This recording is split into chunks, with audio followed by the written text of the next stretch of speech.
আহ, কি সুন্দর বিকেল! অফিসের ব্যস্ততার মাঝে এমন সময় বের করা সত্যিই কঠিন। আমি তো ফ্রিল্যান্সার ভাই, আমার জন্য সময় বের করা খুব কঠিন না। কাজ করি নিজের নিয়মে, চাইলে রাতে কাজ করি, চাইলে সকালে। হুম, কিন্তু এতটা স্বাধীনতা থাকলে কাজ ঠিকমতো হয়? বস নেই, নিয়ম নেই।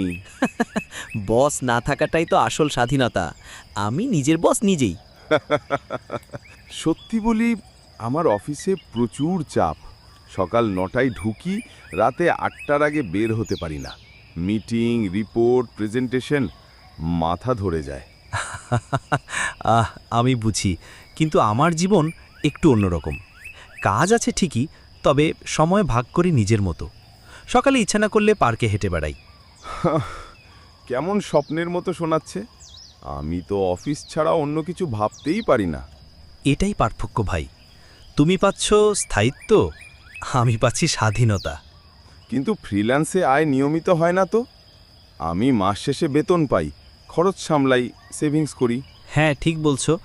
আমার আয় কখনো অনেক বেশি, কখনো আবার কম, তবে সামলাতে শিখে গেছি। তাহলে আসলে আমি নিরাপদ খেলছি আর তুমি ঝুঁকি নিচ্ছ। একদম। জীবন দরকার একটা নিরাপদ পথ, একটা সাহসী পথ। জানো, ছোটবেলায় ভাবতাম আমি শিক্ষক হব, কিন্তু এখন কর্পোরেট জব। আমিও ভেবেছিলাম গায়ক হব। এখনও চেষ্টা করি, গান লিখি। ফ্রিল্যান্সিংয়ের কারণে সময় পাই শখ পূরণের। দারুণ তো! আমার তো শখ পূরণের মতো সময়ই নেই। ভাই, জীবন শুধু কাজের জন্য নয়, জীবন মানে শখ, আনন্দ, হাসি আর বন্ধুত্ব। আচ্ছা, বলো তো, তোমার ক্লায়েন্টরা কেমন? বসের মতো ঝামেলা করে না? আরে না, তবে কখনো এমন ক্লায়েন্ট পাই যারা ১০০ টাকা দিতে চায়, কিন্তু কাজ চায় ১০ লাখ টাকার মতো। সত্যি, বসের মতোই শোনাচ্ছে। পার্থক্য হলো, আমার ইচ্ছে হলে আমি তাকে না বলতে পারি। তোমার কি সে সুযোগ আছে? না রে, বসের কথা মানতেই হয়। জানিস, সব সময় টেনশন লেগেই থাকে। রিপোর্ট দেরি হলে বস রেগে যায়, ভুল হলে শাস্তি। বুঝতে পারছি, তবে আমারও চাপ আছে।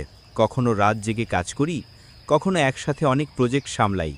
তাহলে দুজনের কাজেই চাপ আছে, শুধু রূপ আলাদা। হ্যাঁ ভাই, চাপ থেকে পালানো যায় না, শুধু সামলানোর উপায় আলাদা। মনে হচ্ছে হয়তো আমি জীবনের আনন্দগুলো মিস করছি, শুধু কাজ আর কাজ। এখনও সময় আছে, কাজ করবে কিন্তু নিজের জন্যও বাঁচবে। তুমি ঠিক বলেছ। আগামী সপ্তাহে ছুটি নেব, পরিবারের সঙ্গে সময় কাটাবো। আর আমি আমার নতুন গানটা শেষ করব।